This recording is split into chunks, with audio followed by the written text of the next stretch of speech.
Sir L&T ज़बरदस्त share रहा है परफॉर्मेंस वाइज, अगर आप कैपिटल गुड्स में देखोगे या लार्ज कैप ब्लू चिप में देखोगे।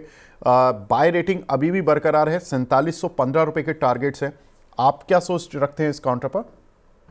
Very positive sir. एक सेगमेंट उनका है जो नया है वो और बहुत स्ट्रांगली ग्रो हो रहा है, वो हाइड्रोकार्बन सेगमेंट है, जो 3 साल पहले जीरो कंट्रीब्यूटर था अपने टॉप लाइन में, और आज की तारीख में ये 12 to 15% के आसपास हाइड्रोजन जो कार्बन बिजनेस है वो यहाँ पे चल रहा है। They are into EPC segment, जहाँ पे आगे जाके जो अगले 5 साल में जो हाइड्रो कार्बन के जो प्लांट्स लगने वाले हैं उसके ऊपर ईपीसी में अगर पड़ा कोई कैपेबिलिटी केपेबल कंपनी है जो एल बनने वाला है, तो आई थिंक वो एक सेगमेंट में मैं एक्सपेक्ट कर रहा हूँ कि स्ट्रॉन्ग ग्रोथ आना चाहिए, and that can drive lot of margin growth going forward as well as EPC EPS growth going forward in L.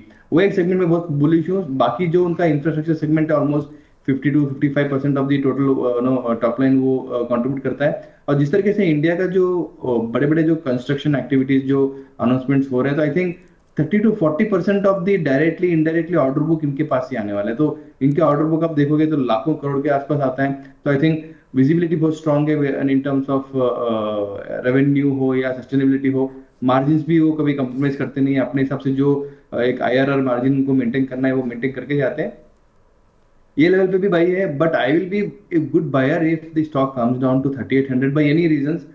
Cell off हो सकता है, कोई भी रीजन हो सकता है, but that would be right price for me to buy the stock as a portfolio. Time being also I am buyer like SIP, every dip has to be bought, and long term outlook मेरे लिए भी 5000 के आसपास है, शायद 12 से 15 महीने तक आसपास टाइम लगेगा।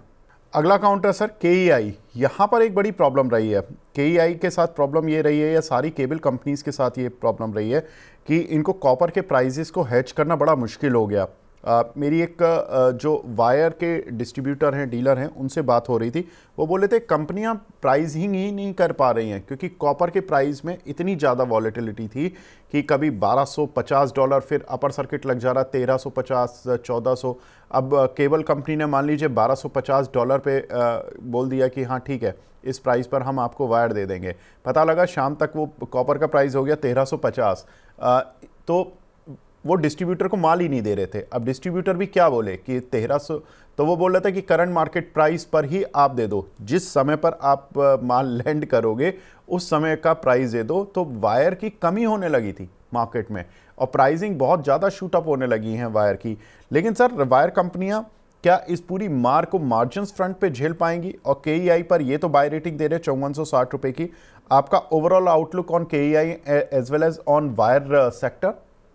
आई थिंक जिस तरीके से कॉपर का मोमेंटम हुआ है वो उसके हिसाब से हेड्स जो पहले करते थे उसके बाद जो मोमेंटम आया, I think they have tried to heads more on the no prices, जो उनके एक पीएनएल अकाउंट पे ज्यादा इंपैक्ट ना गिरे। तो सो व्हाट द रीजन आप देखोगे लास्ट अप्रैल से लेके आज तक, मतलब ऑलमोस्ट केईआई हो पॉलीकैब हो, उसमें बड़ा कोई प्राइस फॉल आया नहीं है। तो I think considering the action in the price, I feel all the three companies, Polycab ho, RR Cable ho, और KEI हो, they have tried to manage the price of copper। उन कहीं ना कहीं हेड जैसे किया हुआ है जहाँ पे उनको ज्यादा इम्पैक्ट ना हो और लॉसेस कम हो। और जिस तरीके से मैंने भी शायद 2-3 कस्टमर से बात किया था, मतलब कस्टमर मतलब कंपनी से, ये डिस्ट्रीब्यूटर से बात किया जो मेरे घर के आसपास है, because I track Polycab a lot in our portfolio. तो उन्होंने बताया कि देखो प्राइसेस इंक्रीज हुए हैं, not to the mark of heavily, but उनकी ब्रांडिंग ऐसी हो चुकी है जहाँ पे KEI हो, RR हो और पॉलीकैब है, उनके उनके एरियाज में महाराष्ट्र, गुजरात और कर्नाटक में ये सब चीजें, वहाँ पे प्राइसिंग ज्यादा इंपैक्ट नहीं गिरा है, बिकॉज जो overall cost of building construction वहाँ पे वो इनडायरेक्टली इंपैक्ट किया है। शायद शायद जो उन्होंने मार्जिन घटाया हुआ है वो पूरा एक कंस्ट्रक्शन कॉस्ट के हिसाब से उन्होंने मार्जिन घटा के लिया हुआ है, but time being price increase हुआ है, वेरी लिमिटेड में हुआ है, not to the extent of what copper has given the dent for the cable manufacturers. But yes, मेरे हिसाब से companies have taken care how to manage this copper increase in their portfolios. ठीक है sir. तो ये रही बात KEI और बाकी केबल कंपनीज की। सर CG पावर इस काउंटर पर होल्ड की रेटिंग है, इस पर भी काफ़ी सवाल आते हैं दर्शकों के। 725 रुपये के टारगेट के लिए उन्होंने होल्ड रेटिंग दी है, आप क्या मानते हो सर? ओवरऑल बिजनेस मॉडल बहुत स्ट्रांग है। I think that is the reason why everybody is bullish, even I am bullish on that, with respect to end-to-end solutions for all the utilities industry and consumer management for all EPC works of power.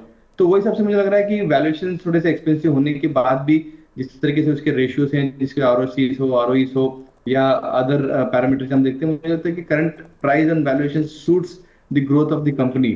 If you see the last quarter again, last quarter नहीं, almost 4 quarter जो trailing हम लोग देखते हैं, उसमें हर बार उनका margin have been sustained despite छोटा मोटा ग्रोथ टॉप लाइन में आया, बट मार्जिन को अच्छा खासा उन्होंने मैनेज किया हुआ है। तो that shows the capability of a company to make sure कि जो भी हर्डल्स हैं, नेगेटिविटीज है, वो कंट्रोल करके हिसाब से आगे जाए। तो for me down side is very limited from the current levels, may be 20-30 rupees which is very difficult to assume.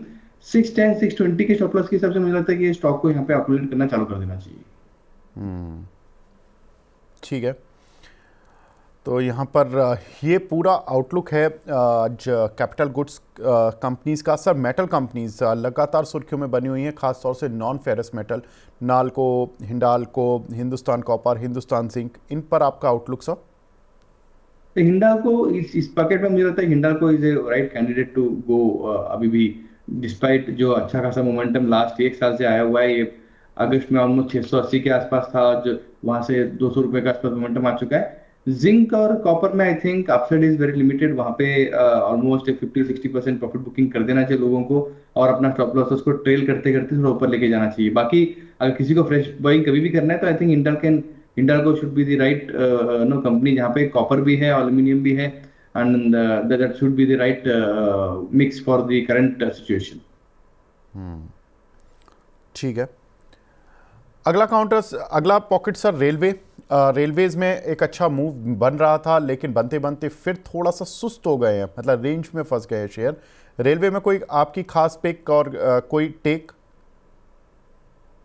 I think आपको 2-3 पैक बना के लेना चाहिए, एक ही स्टॉक पे फोकस करना मुश्किल लग रहा है रेलवे पे, but again railway should not be consider as a trading opportunities, वहां पे एज ए इन्वेस्टमेंट के हिसाब से देखना चाहिए। रिसेंटली जो एक रनअप हो चुका था ऑलमोस्ट एवरेज में 15 से 30% के आसपास, all the railway companies have rallied.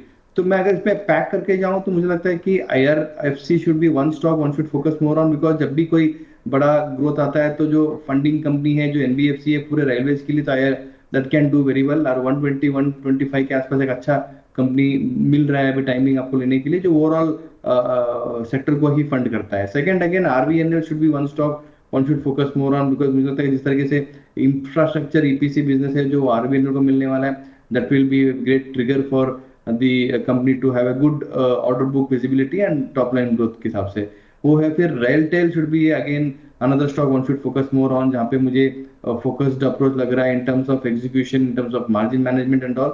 तो RailTel can also be one stock one should focus more on। और वैगन मैन्युफैक्चरिंग में जहाँ पे टिटागर वैगन हो या JWL जो है जुपिटर वैगन हो, इन दोनों में ये कंपनी आपको पसंद आते हैं तो वहाँ पे भी फोकस करना चाहिए, बिकॉज रेलवे का हर चीज बनने के बाद तो ऑब्वियसली उसके ऊपर ट्रेन चलने वाली है, तो वैगन तो जरूरत होती ही है। तो आई थिंक गवर्नमेंट का फोकस भी है और अच्छा खासा ऑर्डर बुक भी बन रहे हैं, तो वैगन में जुपिटर वैगन और टिटागर वैगन, इन दोनों स्टॉक्स को ऐसे एक पोर्टफोलियो बना के अगर रेलवे को अप्रोच करोगे, और plus not like a trader, be like a investor, every 12 से 15 महीने के हिसाब से अगर वेट एंड वॉच करके इसको अकोमोडेट करोगे, तो I think you can make a decent money out of this theme. ठीक है, चलिए अब हमारे साथ दूसरे खास मेहमान भी जुड़ चुके हैं। हमारे साथ लक्ष्मी श्री इन्वेस्टमेंट के head of research Anshul Jain साहब भी जुड़ चुके हैं। अंशुल जी, गुड मॉर्निंग। नमस्कार आपके सभी दर्शकों को। नमस्कार अंशुल जी, मैं आपके पास लौटता हूं। आपने जो मैसेज लिखा है आप जरा वो 1-2 मिनट का काम कर लीजिए। ठीक है सर। इन द मीनवाइल मैं प्रशांत सर से एक राय और लेना चाहता हूं। प्रशांत सर, अगर इस समय देखें तो रेलवे के साथ साथ हमने कैपिटल गुड्स कंपनियों पर बात की, हमने और बहुत सारे सेक्टर्स पर बात की, केबल वायर कंपनीज पर बात की, लेकिन ओवरऑल डिफेंस शेयर थोड़ा सा बज करने की कोशिश तो कर रहे हैं। इनमें कोई बजिंग करने लायक काउंटर है जहां पर कि बाय कर सकते हैं हम?